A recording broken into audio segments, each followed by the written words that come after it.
थी, कैसे मिटेगी, मरने के बाद क्या होगा, इनको सब इल्म है। इनको किसी को डायनासोर होते थे पहले ये नहीं पता था, किसी को नहीं पता। किसी भी दुनिया की मजहबी किताब में डायनासोर का जिक्र नहीं है, लेकिन बाकी सब बातें, how to make universe in 4 easy lessons and बाकी सब पता है। जिसको सवाल कर करके तो हम आगे बढ़ते हैं, तरक्की करते हैं, और इसीलिए मैं आज यहां पे आया हूं। लेकिन सवाल सिर्फ खुदा से नहीं होगा, आपसे भी होगा। सवाल एथिज्म से भी होगा, सवाल सिर्फ मजहब से नहीं होगा, सबसे होगा। और आज मैं सवाल करूंगा और उम्मीद है कि आप जवाब देंगे। अभी तक आपने वैसे कॉन्टिंजेंसी आर्गुमेंट का कोई जवाब नहीं दिया है। चलें, आपने कहा यूनिवर्स के बारे में इटर्नल क्यों नहीं बोल देते।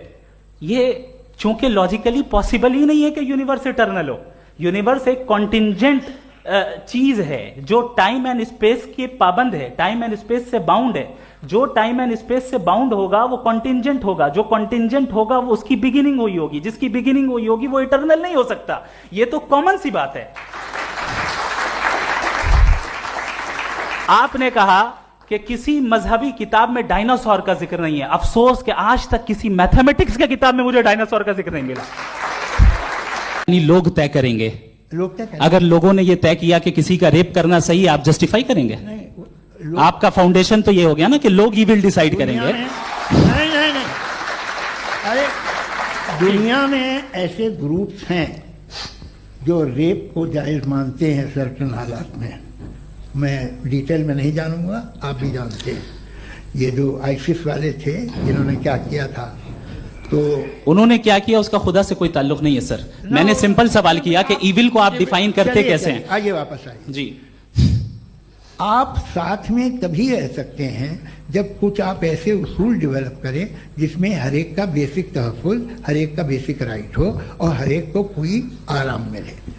यही तरीका है किसी भी ऑर्गेनाइजेशन जिसमें एक से ज़्यादा लोग हैं और वो ऐसे चलती है ज़िंदगी। उसमें अगर आप गड़बड़ करेंगे तो तबाही होगी, नुकसान होगा, बर्बादियाँ आएंगी। और अगर उसमें आप घर ले लीजिए ना, एक हस्बैंड है, एक वाइफ है, बच्चे हैं, वालदा भी हैं, 2 बहनें भी हैं, एक भाई भी है। अब इसमें कोई निज़ाम आपको चाहिए साथ में रहने का, और एक दूसरे पे भरोसा रहे, एक दूसरे के बहीख्वाह हों, एक दूसरे की मदद करें, ऐसी जिंदगी। सर आपकी बात आ गई। आप ये कह रहे हैं कि लोग डिसाइड करेंगे क्या सही है क्या गलत है, यही है? मेजॉरिटी डिसाइड करेगी क्या सही है क्या गलत है? अरे भाई बिल्कुल। मेजॉरिटी अगर ये कहे कि नाजी जर्मनी के साथ जिस तरह मेजॉरिटी थी कि जेनोसाइड करना सही, आप जस्टिफाई करेंगे? उस वक्त आपका ये सवाल सिर्फ उसके बाद क्लोजिंग। हाँ, उस वक्त प्लेनेट पे जो लोग थे उनमें कितने लोग हिटलर को सही समझते? अच्छा, प्लेनेट की मेजॉरिटी तय करेगी, सोसाइटी की नहीं। प्लेनेट की मेजॉरिटी गॉड के एग्जिस्टेंस को सही मानती है, आप क्यों नहीं मानते?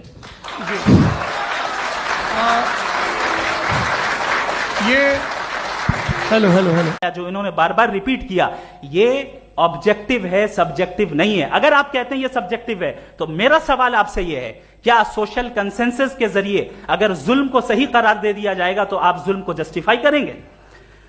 दूसरी चीज, इन्होंने ये कहा कि 2 पैक शराब पी लें तो वो उतने पे नहीं रहता, बढ़ जाता है।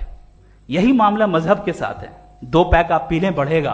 तो ये एक ऐसी मिसाल है, इसको कहीं भी फिट कर लें कि आप एथिज्म पे जब फिट करें, जब आप 2 पैक एथिज्म का लेंगे ना तो वो बढ़ बढ़ के नॉर्थ कोरिया बनेगा। Thank you.